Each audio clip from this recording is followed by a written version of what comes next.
Scaly Saturday.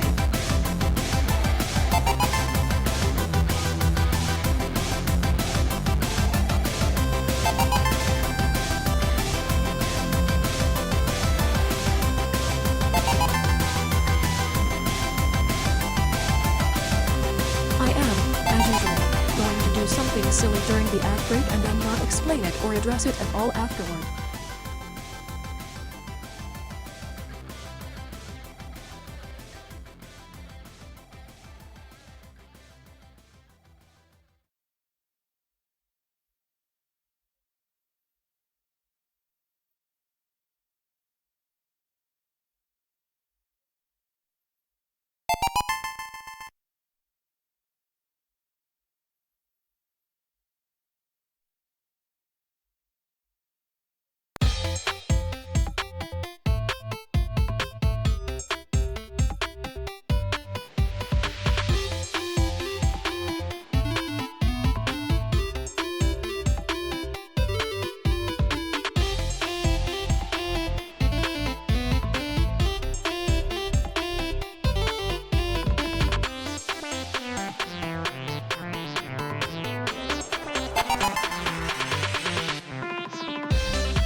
Welcome back from the ads, heroes.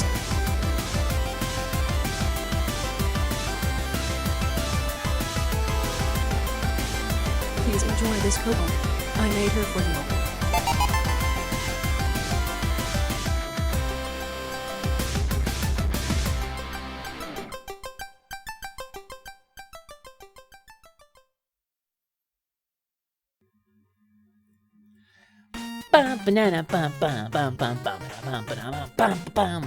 Hey everybody, welcome in.